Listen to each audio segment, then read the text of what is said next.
Commander Elena Vasquez sat in the back row of the Grand Council chamber on Zenith Prime Station. Her datapad balanced on her knee as the representatives of 7 species argued about strategies that would get millions killed. 300 years had passed since humanity first made contact with the galactic community, and in all that time, they had never quite managed to earn respect from the older races.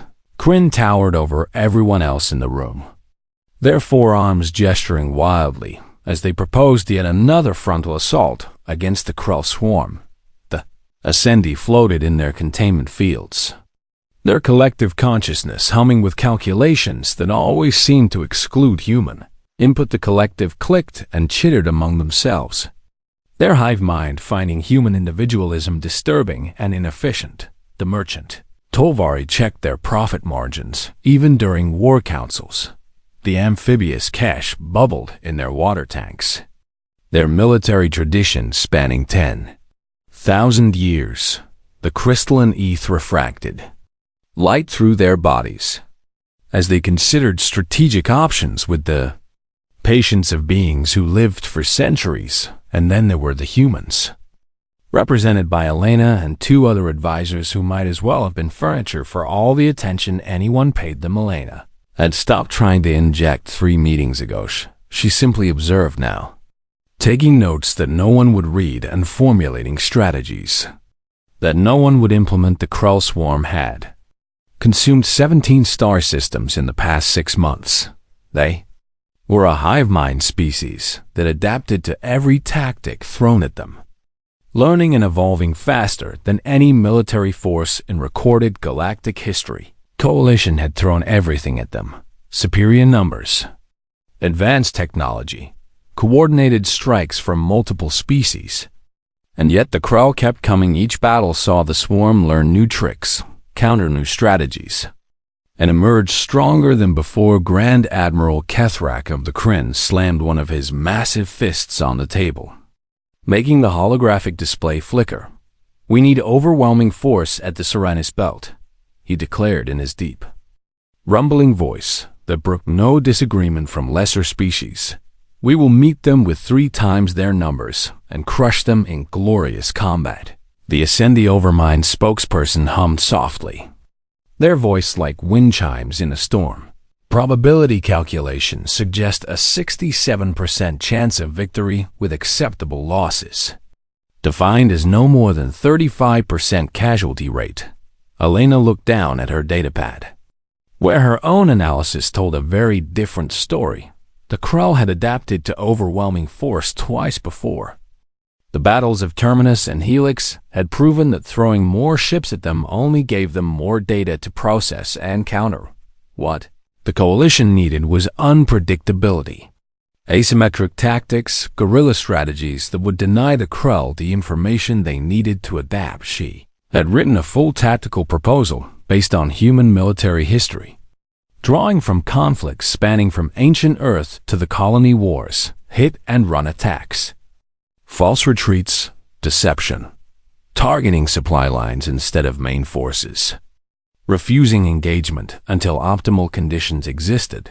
The Krell were optimized for learning from direct combat, so the solution was to avoid giving them direct combat to learn from. Elena took a breath and raised her hand. It took 5 minutes before anyone acknowledged her. "Commander Vasquez wishes to speak," announced the protocol drone in its neutral tone. The conversation died down, and Elena felt the weight of dozens of eyes, sensors, and perception organs focusing on her with barely concealed impatience. "I've prepared an alternative strategy," she began, standing up and transmitting her proposal to the central display. "Instead of meeting the Krell head-on at Serenus, we should—" Grand Admiral Kethrak, as laughter boomed through the chamber like thunder. It was not kind laughter, primitive thinking from a primitive species. He declared, waving one of his hands dismissively, "Humans and your obsession with hiding and running. This is war, Commander, not a game of stealth and shadows."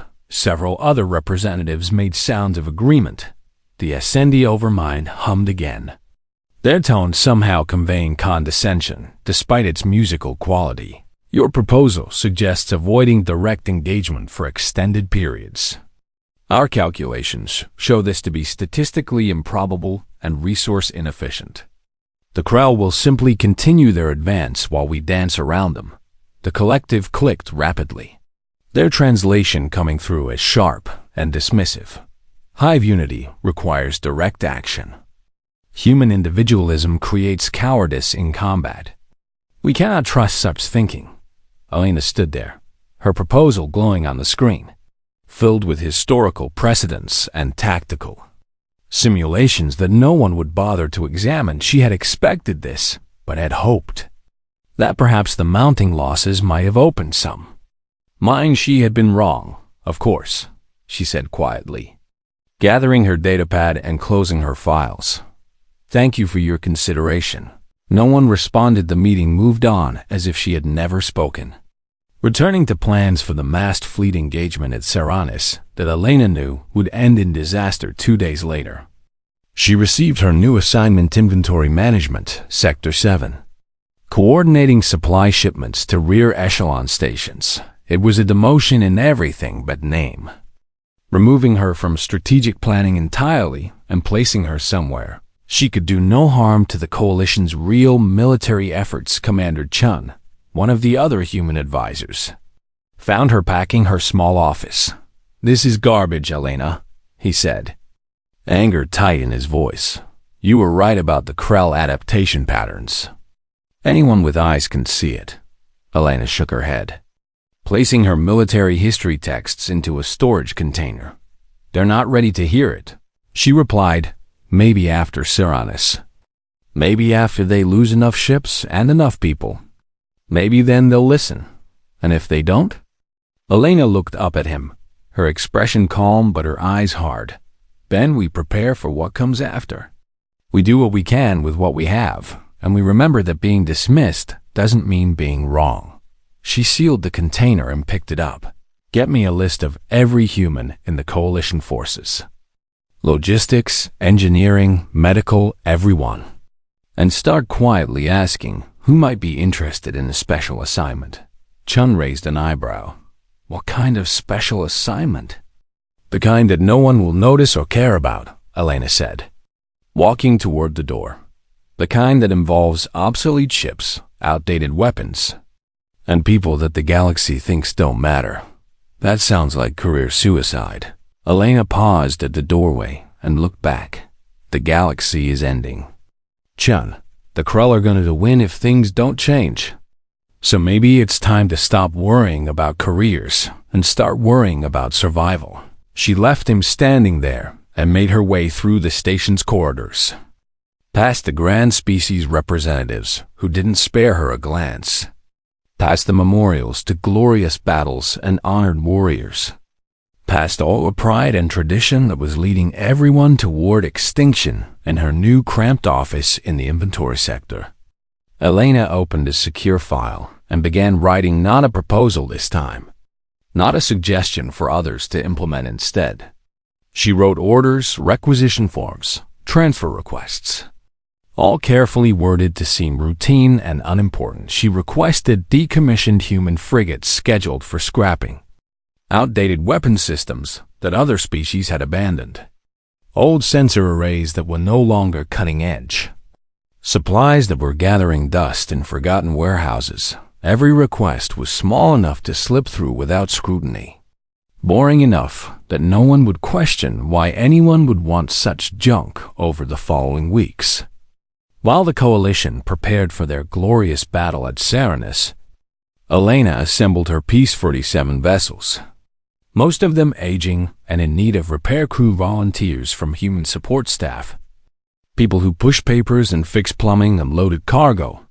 None of them real soldiers by galactic standards, weapons that were 3 generations out of date, armor that was thinner than modern standards, engines that consumed more fuel and produced less thrust than current, models the galaxy saw humans taking there.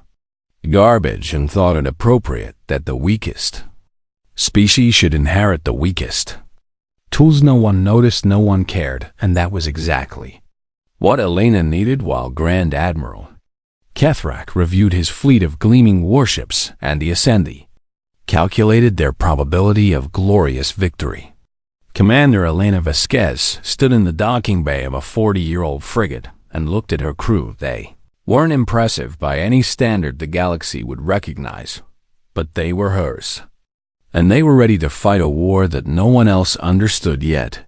The Battle of Saunis was 3 days away. Elena gave her fleet their orders, and they slipped away from Zenith Prime Station like shadows, heading toward a position that wasn't on any strategic map. Let the galaxy have its glorious battle. Humanity would prepare for the war that came after. The Battle of Serenus Belt began with all the glory and confidence that Grand Admiral Kethrak had promised. Coalition forces numbered over 2,000 warships, representing the combined might of 7 species, each vessel equipped with weapons that could crack planets and shields that had never failed in conventional warfare. They outnumbered them, approaching Krell Force 3-2. One victory seemed inevitable. Elle watched the battle feeds from her position 3 systems away, her small fleet hidden in the shadow of a dead star, and she felt sick with the certainty of what was coming. The first hour went exactly as the Coalition planned. Krell vessels, organic and twisted things that looked more grown than built, fell before the massed firepower of the Galactic fleet. Grand Admiral Kethrak roared his triumph over open channels, declaring this the beginning of the end for the swarm. The Ascendi calculated casualty ratios that strongly favored the Coalition. Then the Krell adapted it. Started small, individual Krell ships beginning to angle their bodies differently, presenting surfaces that deflected rather than absorbed energy weapons. Within 30 minutes, the adaptation spread through the entire swarm like a disease. Within an hour, weapons that had been devastatingly effective were barely scratching Krell hulls. The Coalition adjusted, switching to kinetic weapons and missile salvos. The Krell adapted again, this time faster. Their formation shifted, smaller ships forming screens that intercepted projectiles while larger vessels moved behind them. Protected and deadly by the third hour, the Krell were no longer just defending. They were attacking with new tactics, new weapons configurations, new behaviors that the Coalition had never seen before. They had learned everything the Coalition could teach them and evolved beyond it. The battle turned into a slaughter. Coalition ships exploded in brilliant flashes of light that briefly illuminated the asteroid belt before fading into the cold darkness of space crew.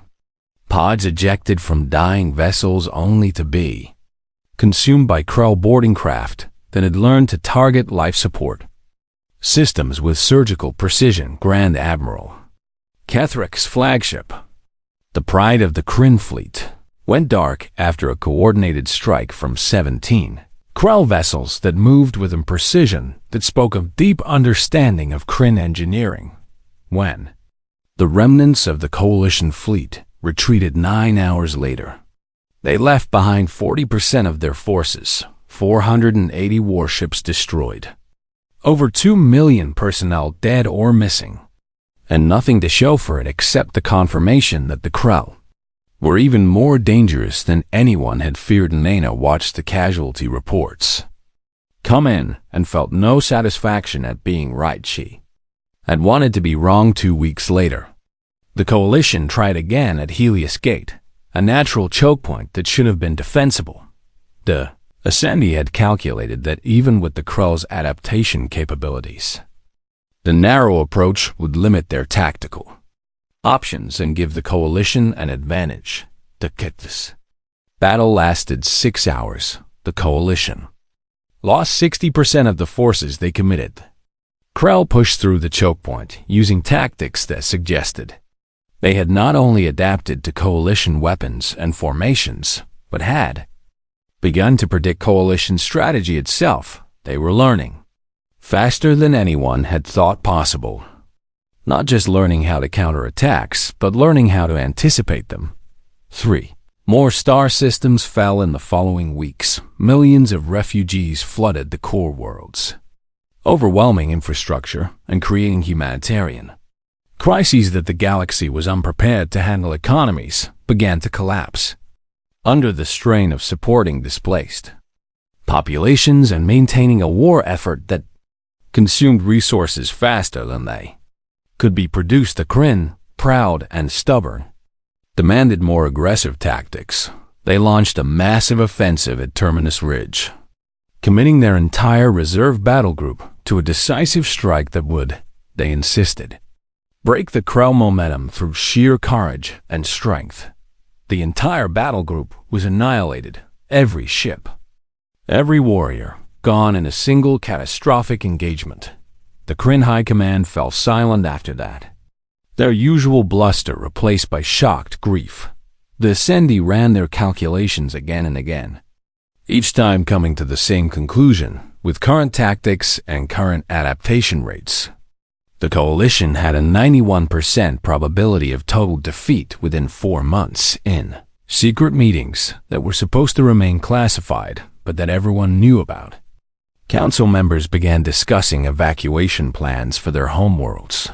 War was being lost, and everyone knew it. While the galaxy descended into despair, Elena worked in obscurity. Her inventory management position gave her access to supply chains and resource allocation that no one was paying attention to anymore. Everyone was focused on the front lines, on the battles being lost, on the mounting casualties. No one cared about an inventory manager requisitioning old ships and outdated equipment. She had been patient, careful, moving pieces into place while the galaxy burned.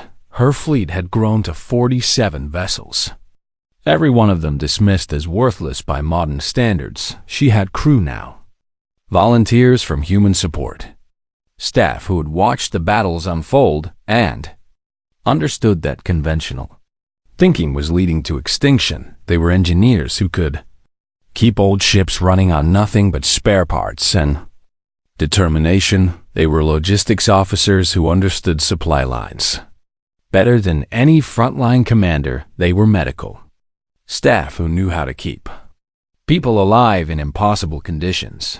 They were communication specialists, cargo handlers, maintenance workers, the invisible people who made the galaxy function, but who no one considered warriors. Elena trained them herself, running simulations in secret, teaching them tactics that the galaxy had never seen because they came from a species the galaxy had dismissed. She taught them about guerrilla warfare from Earth's history, about the Viet Cong and the Mujahideen, about every time in human history that a weaker force had bled a stronger one through patience and asymmetric tactics. She taught them about deception, about making the enemy see what you want them to see rather than what actually exists.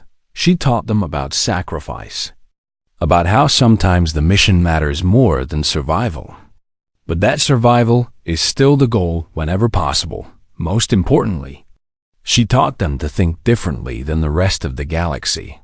The Kryn thought in terms of honor and glory, seeking decisive battles and heroic stands. The Ascendi thought in probabilities and calculations, seeking optimal outcomes through superior analysis. The collective thought in unity, seeking strength through coordination and shared purpose. Elena taught her people to think in terms of chaos and confusion, seeking victory through making the enemy unable to adapt, because they never understood what was happening in the first place. After the disaster of Valen Expanse, where the coalition lost another 30% of its remaining forces, the council reached the point of true desperation. They issued a recall of everyone with any military experience, regardless of current assignment. Elena received the summons while reviewing supply manifests for weapons that officially didn't exist in her inventory. She made her way back to Zenith Prime Station, walking through corridors that felt different. Now the pride was gone, replaced by fear that hung in the air like smoke. The council chamber was half empty when she arrived. So many of the representatives had died or fled. Grand Admiral Kethrak was there, one arm in a regeneration sleeve from wounds suffered at Valen. His expression haunted in a way that would have been unthinkable 6 months ago. He barely seemed to remember her when she entered. Commander Vasquez. The protocol drone announced, Human Tactical Officer. Recalled for service. The Ascendi spokesperson hummed weakly. You will be assigned to the Defense Coordination for Sector 12. We require all available personnel. It was a nothing assignment. A position where she would coordinate supply runs and troop movements. Busy work to fill a slot on an organizational charter. Lena stood at attention and spoke. Clearly, I decline. The chamber went silent. You decline? The Ascendi hummed, confusion evident even through their alien voice. You cannot decline a direct order during wartime. I can if you want what I can provide. Elena replied. I command a fleet of 47 vessels and 300 trained personnel. We are ready for combat deployment, but I have one condition. Grand Admiral Ketherick stirred. Interest flickering in his eyes for the first time. What fleet? We have no record of human combat vessels. That's because no one was paying attention. Elena said, I have been preparing for 6 months. Requisitioning vessels you deemed worthless. Training personnel you deemed unimportant. Developing tactics you deemed primitive. She pulled up her datapad and transmitted her files to the chamber's display. 47 ships appeared in the hologram, along with crew rosters, training records, and tactical profiles. My condition is complete tactical autonomy, Elena continued. My fleet operates independently, takes orders from no one but me, and engages the enemy using our own methods. The chamber erupted in objections. The Kryn called it arrogance, the Ascendi called it inefficient.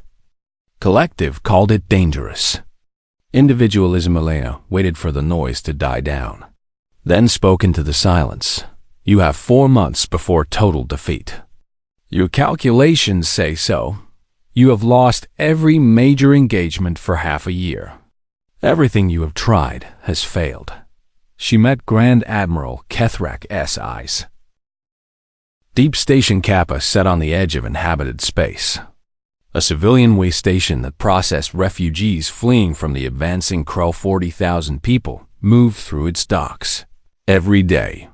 Families clutching whatever possessions they could carry. Children crying for homes they would never see again. The station had minimal defenses. Designed for commerce rather than combat intelligence, reported a Krell vanguard force approaching. 800 vessels strong, moving to cut off the evacuation route and consume everyone trapped in the system. Coalition Command had no forces available to defend the DIA station. They sent Elena a message informing her of the situation and suggesting she avoid the area. She read the message, deleted it, and set course directly for Deep Station Kappa. Her fleet of 47 ships looked absurd next to the approaching Krell force, outnumbered 8-1. Outgunned by modern standards, flying vessels that most species had scrapped decades ago. Her crew knew the odds. They came anyway. Elena stood on the bridge of her flagship, a 40-year-old frigate named Defiant that had seen service in the colony wars and should have been melted down for scrap metal years ago. Around her, her command crew worked their stations with calm efficiency, no panic. No doubt, just people doing their jobs. Sensors. Give me full analysis of the Krell formation, Elena ordered. Aye, Commander, Lieutenant Park replied, his fingers dancing across holographic displays. Krell are moving in standard assault configuration. Heavy vessels in the core, lighter craft on the perimeter. They're not bothering with advanced tactics. Why would they? Muttered Commander Chun from the tactical station. They outnumber us 8-1 and they've beaten everything else the galaxy has thrown at them. Elena smiled. Exactly. They're expecting us to fight like everyone else. So we won't. She pulled up the system map, highlighting asteroid fields, nebula clouds, and the debris from a moon that had broken apart 10,000 years ago. We're not going to engage them head-on. She announced, "We're gonna make them hunt us. And while they hunt, we're gonna study them." The Krell vanguard entered the system 4 hours later. Elena's fleet scattered, each ship taking up position in a different hiding spot among the asteroids and debris. The Krell paused, their sensors sweeping the system, searching for the human vessels they knew were present. Then they did exactly what Elena hoped they would do. They split their forces to search, breaking into smaller groups to cover more area. "Now we learn," Elena said quietly. "All ships. Observe only, do not engage. I want data on their search patterns, communication frequencies, response times, everything. For 17 hours. The human fleet did nothing but watch. They recorded how the Krell moved, how they communicated, how they coordinated their searches. They noted which ship types seemed to give orders and which followed them. They mapped the network structure of the swarm in this particular vanguard. The Krell grew frustrated, their search patterns becoming more aggressive. Less coordinated, they were adapted for combat, not for hunting prey that refused to fight. They're fragmenting their command structure. Lieutenant Park observed, the smaller groups are making independent decisions, losing cohesion. Good, Elena replied. Target the communication vessels in Group 7, 12, and 19. Hit them fast and break away before they can respond. 3 human ships emerged from hiding, each targeting a different Krell group. They fired on the specific vessels Elena had designated, weapons targeting communication arrays rather than trying to destroy the ships completely.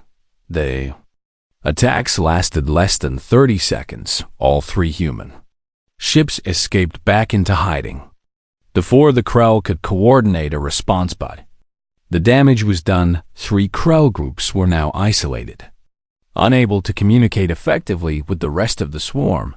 They're trying to re-establish communication. Park reported, ships are moving to physically link up with the isolated groups.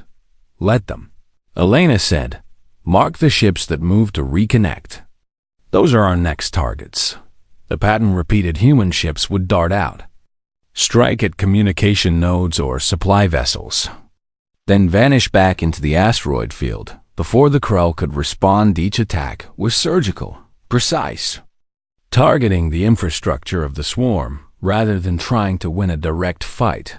The Krell adapted. Of course, they began keeping their communication vessels in more protected positions, surrounding them with combat craft. Elena adapted to their adaptation. She sent decoy ships with false sensor signatures to draw the Krell into ambush in the debris field. She used damaged ships as kinetic weapons, accelerating them to incredible speeds and crashing them into Krell formations at critical moments. She refused to engage in any fight where the Krell had an advantage, constantly withdrawing and repositioning. After 24 hours, the Krell vanguard had lost no ships to complete destruction, but their fleet was in chaos. Supply lines were severed. Communication was fragmentary. Ships were scattered across the system in small groups that couldn't coordinate. Effectively, Elena's fleet had lost 12 ships destroyed and 8 heavily damaged. But they had accomplished what no coalition force had managed in 6 months. They had made the Krell ineffective without defeating them in direct combat. At the 30-hour mark, something unprecedented happened. The Krell vanguard began to retreat. They gathered their surviving vessels and withdrew from the system, leaving Deep Station Kappa intact. Station's defenders watched in disbelief as the Krell that had slaughtered every force sent against them fled from a human fleet 1/8 their size. Elena slumped in her command chair, exhaustion finally hitting her now that the battle was over. Get me damage reports from all ships, she ordered, and someone find out how many people we managed to save on that station. The reports came back slowly. 12 ships destroyed, meaning 143 crew members dead, 8 ships damaged but repairable, and 40,000 civilians evacuated successfully from Deep Station Kappa. The News of the engagement spread through the coalition military network. Most dismissed it as luck. An anomaly that couldn't be repeated. Grand Admiral Kethrak sent a brief message congratulating Elena on her fortunate encounter and suggesting she not expect such results. Again, the Ascendi calculated the battle as a statistical outlier, not indicative of repeatable tactics. Only a few paid attention to the actual details of what had happened. How the humans had fought without fighting. How they had studied their enemy instead of charging in. How they had targeted infrastructure instead of seeking glorious combat. Elena read the dismissive reports and allowed herself a small smile. Good. Let them think it was luck that would make the next battle easier. She reorganized her fleet, redistributing crew from destroyed vessels to damaged ones, promoting officers who had shown initiative and creativity during the engagement. Her fleet shrank to 35 operational vessels, but the crews were more experienced now. Hardened by actual combat against the Krull, then came the influx. She hadn't expected. Human volunteers started arriving from across coalition. Space support staff who had heard about Deep Station Kappa and wanted to fight. Engineers who believed that maybe humanity's approach could work. Soldiers from other species' fleets who had been dismissed for thinking unconventionally and found a home with the humans within 2 weeks. Elena's fleet grew to 300 vessels, still small by coalition standards, still using outdated equipment and aging ships, but crewed by people who understood what she was trying to accomplish. The coalition, desperate for any victories, gave Elena official command of what they designated the Terran Expeditionary Force. It was meant to be a sideshow, a minor operation that would keep the humans occupied while the real military forces fought the real war. Elena accepted the designation and the resources that came with it. Damaged ships that would have been scrapped, outdated weapons stockpiles, volunteers that other commanders didn't want. She took everything they gave her and turned it into tools for the war she was actually fighting. Her second major engagement came at Proxima Drift, where Krull forces were advancing on a minor colony. World Coalition Command expected Elena to delay the Krull by time for an evacuation. Instead, she set a trap. Her fleet positioned itself near the colony, broadcasting strong sensor signatures that made them appear larger and more powerful than they were. The Krull, having learned that human forces were dangerous, approached cautiously. Elena's fleet feigned weakness, appearing to take up defensive positions around the colony, forming exactly the kind of static defense that the Krull had learned to crush. The Krull took the bait, advancing in force when they were fully committed to the attack. Elena gave the order. Her ships broke formation and scattered, revealing that the entire defensive position had been theater. The real trap was the debris field she had spent 3 days preparing, seeding it with nuclear mines rigged with motion sensors. 40 Krull capital ships, the core of their assault force, pushed into the debris field pursuing what they thought were fleeing human vessels. Elena triggered the mines remotely. The explosions turned the debris field into a maelstrom of nuclear fire and shrapnel. When the light faded, those 40 capital ship. The war entered its 9th month, with humanity's Terran Expeditionary Force growing to 800 ships and the Krull swarm finally beginning to understand that they faced something different. Elena stood in the command center aboard her new flagship, a heavy cruiser that the Kryn had written off as too damaged to repair, but that human engineers had brought back from the dead. Her staff had grown as well. Dozens of officers from multiple species who had abandoned conventional thinking and embraced what some were calling the human doctrine. We have confirmation on the Krull movement toward Ashmark, Commander Chun reported from the intelligence station. Coalition High Command is gathering every available vessel for a defensive stand at the capital. Elena studied the tactical display showing Krull forces massing for what appeared to be their final push. 10,000 vessels, the largest concentration of Krull strength ever assembled. moving toward the coalition capital with clear intent to end the war coalition. Forces could muster maybe 4,000 ships to defend Ashmark. Numbers were terrible. The odds worse. What's our strength? Elena asked. 812 vessels combat ready. Lieutenant Park replied. Another 100 in repair status that could be pushed into service if needed. 800 ships against 10,000. It should have been laughable. 3 months ago, it would have been suicide. But 3 months ago, Krell hadn't learned to fear humanity. Elena's campaign had been one of systematic brutality, disguised as weakness at Outpost Meridian. She had evacuated the entire station population, then waited for the Krell to occupy it before detonating the reactor and destroying 300 Krell vessels in a single catastrophic explosion at the Torrance Nebula. She had spent 2 weeks conducting micro-raids against Krell supply convoys, never engaging in direct combat but bleeding them of resources until entire battle groups went dark from lack of fuel. Operation Phantom Rain had been her masterpiece of coordinated KS-200 simultaneous attacks across 72 hours. Each one a small raid that destroyed supply depots, communication relays, fuel reserves, and repair facilities. No major battles. No glorious last stands. Just 200 pinprick wounds that bled the Krell logistics network dry across 7 sectors. Galaxy was beginning to understand that humans didn't fight to win battles. They fought to make continuing the war too expensive to sustain. Coalition Command wants us to join the main defensive fleet at Ashmark, Chum said, his tone making clear what he thought of that idea. They want our 800 ships in the battle line alongside their 4,000. Elena shook her head. Send a reply declining the invitation. Tell them we'll engage the Krell in our own way. That's going to make people angry. Park observed. Good, Elena replied.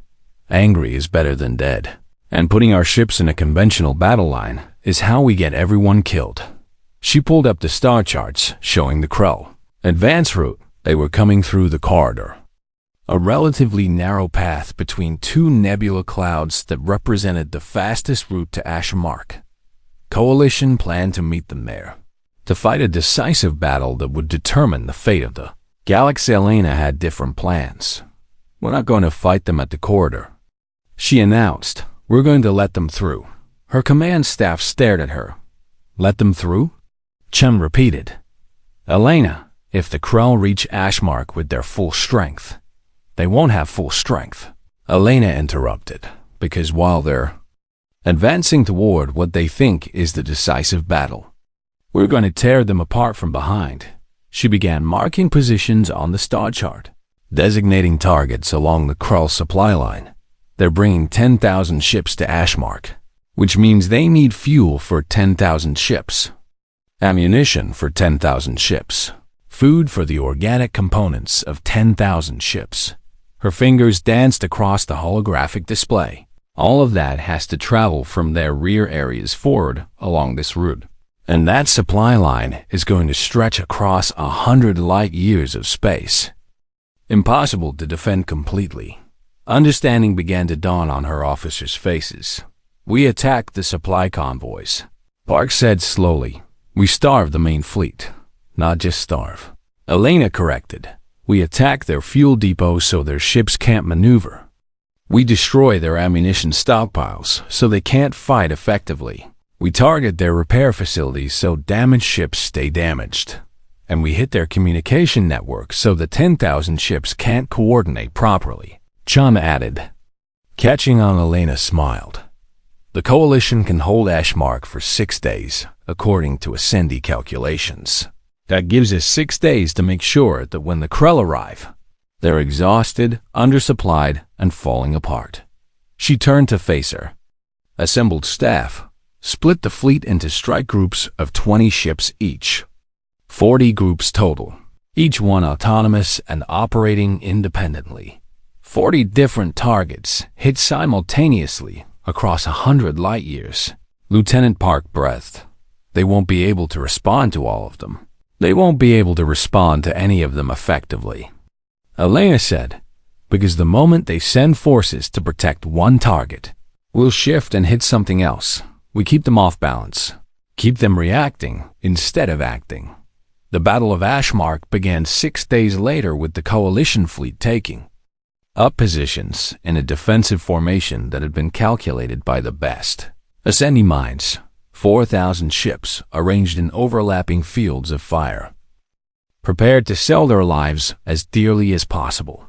The Krell arrived in force, 10,000 vessels that should have crushed the defenders in hours. But something was wrong.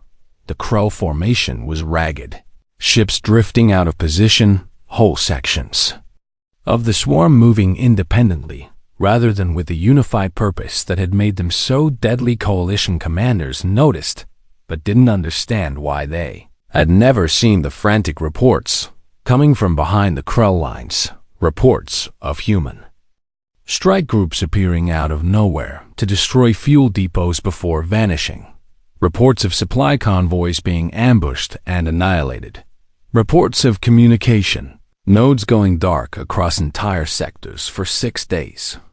Elena's fleet had conducted the most comprehensive campaign of systematic destruction in military history. They had hit over 200 targets, each one chosen to maximize damage to Krell logistics while minimizing risk to human forces. Fuel depot at Serrano 7, destroyed by a kinetic strike from a ship accelerated to .8 light speed. Ammunition stockpile at the Crest Nebula, consumed in a fusion explosion triggered by precision targeting. Communication hub at Terminus Point, disabled by electromagnetic pulse weapons that left the ships intact but unable to coordinate. Repair facility at Deep Anchor, demolished by nuclear bombardment from ships that were gone before the Krell could respond. 40 strike groups, each one hitting 5 targets over 6 days.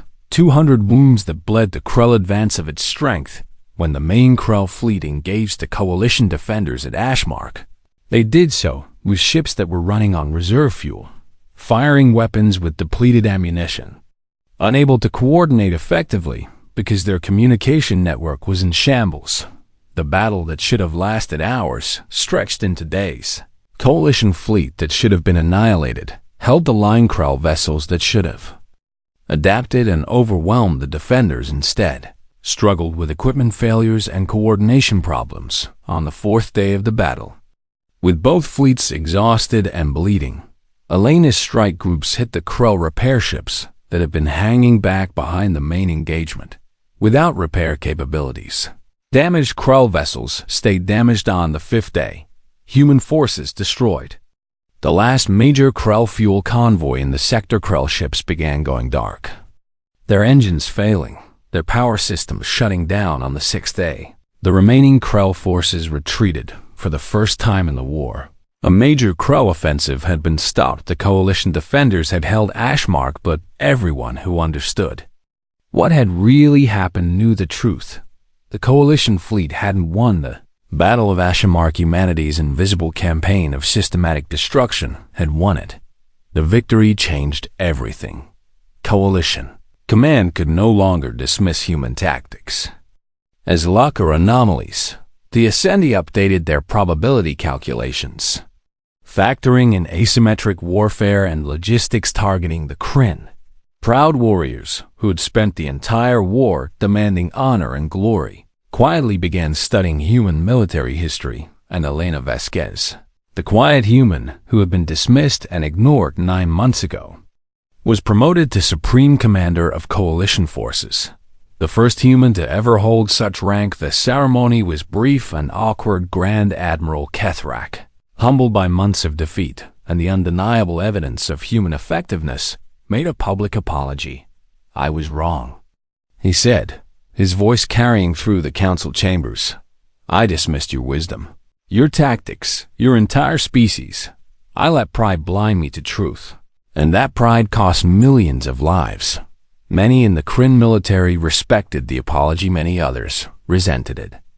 Refusing to serve under a human commander, Elena accepted the promotion and the apology with the same quiet dignity she had shown when being dismissed. "We all did what we thought was right," she said. "Now we do better. But the war wasn't over. The Krull still controlled a quarter of the galaxy. The War Council chamber was silent as Elena presented Operation Endfall. Her plan to end the war, once and for all, representatives from all 7 species studied the tactical display with expressions ranging from awe to horror. "You're proposing a suicide mission," the Ascendi Overmind spokesperson said flatly, their musical voice stripped of melody. "Not suicide," Elena corrected. "Sacrifice. There's a difference. Suicide implies death without purpose. This will have purpose." The display showed 2 simultaneous operations. First, a massive diversionary fleet of 1,200 ships that would strike deep into Krull territory, threatening their most vital systems and forcing them to commit their entire defensive fleet. The second, a smaller strike force of 300 ships carrying specialized weapons that would penetrate to the Krull Nexus itself and destroy the central hive mind. The diversionary fleet will face the full weight of Krull forces, Grand Admiral Kethrak observed, his tone grave. "Survival probability for those crews is less than 5%, Elena finished. "I know. I ran the calculations myself." The chamber fell silent again. "And which forces do you propose for this diversionary fleet?" The collective representative asked. Elena met their multiple eyes without flinching. "Human forces. Volunteers only. I'll lead them myself." Objections erupted immediately. The collective insisted that spreading the sacrifice across multiple species would be more equitable. Assembi calculated that human forces were too valuable to expend in such numbers. Even the Kryn argued that their warriors should have the honor of such a glorious last stand. Elena listened to them argue for 15 minutes before raising her hand for silence. "The diversionary fleet needs to convince the Krull that we're making a genuine push to end the war," she said calmly. "They need to believe we've committed everything to this attack, which means the fleet needs to fight with tactics they recognize as genuinely threatening." She pulled up engagement records from the past 3 months. Human forces are the only ones the Krull have learned to take seriously. If we send Kryn warriors for a heroic charge, the Krull will recognize it as theater. If we send Ascendi calculation-based formations, they'll see through it. But if we send human forces using the tactics that have been bleeding them for months, Commander Chen continued from his position beside Elena, they'll have no choice but to respond with everything they have. The logic was undeniable, and no one in the chamber could refute it. "I cannot order anyone to accept such odds," Elena said, "which is why I'm calling for volunteers. Any human who wants to join the diversionary fleet can. Anyone who wants to sit this one out can. No judgment either way." She turned to face the council directly. "And I'll be in command of the diversionary fleet personally, from the bridge of my flagship. If my people are going to die for this galaxy, I'll be dying right beside them." Grand Admiral Kethrak stood slowly, his forearms spread in a gesture of respect. "I was wrong about humans once," he said. "I won't be wrong again. You have my support for this operation, and when it succeeds, the galaxy will know what you sacrificed." The vote was unanimous. Operation Endfall was approved. Elena spent the next 3 weeks preparing, coordinating with strike force commanders who would assault the Nexus while she and her diversionary fleet bled for time. She visited every ship in the human fleet, speaking personally to crews, explaining the mission, asking for volunteers. She expected maybe half to step forward. Every single crew member volunteered. "We've been dismissed our entire lives," one young lieutenant told her, "told we weren't strong enough, smart enough, important enough. You showed us we were wrong. You showed the whole damn galaxy they were wrong about us. Now we get to prove it one last time." Another officer added, "And even if we don't come back, we'll go down as the people who saved the galaxy." Not bad for a species everyone thought was worthless. Elena stood before her assembled fleet in the docking bay of Zenith Prime Station. 1,200 ships, from massive cruisers to tiny frigates. Every one of them crewed by humans who knew they were probably going to die. We're the distraction. She told them over the fleet-wide channel. Our job is to make the Krell think we're coming for their core worlds. To make them commit everything they have to stopping us.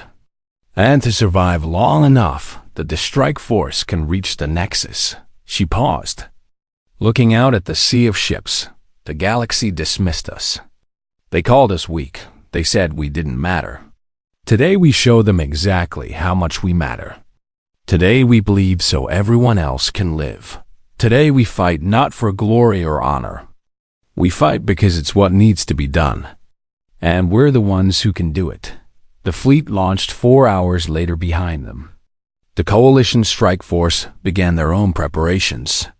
Following routes that Elena's diversionary fleet would open, battle began 60 light years inside Krell territory. Elena's fleet hit 3 major Krell systems simultaneously. Using every tactic they had developed over months of warfare, they struck supply lines, destroyed communication hubs, eliminated logistics networks. They made it look like a genuine offensive.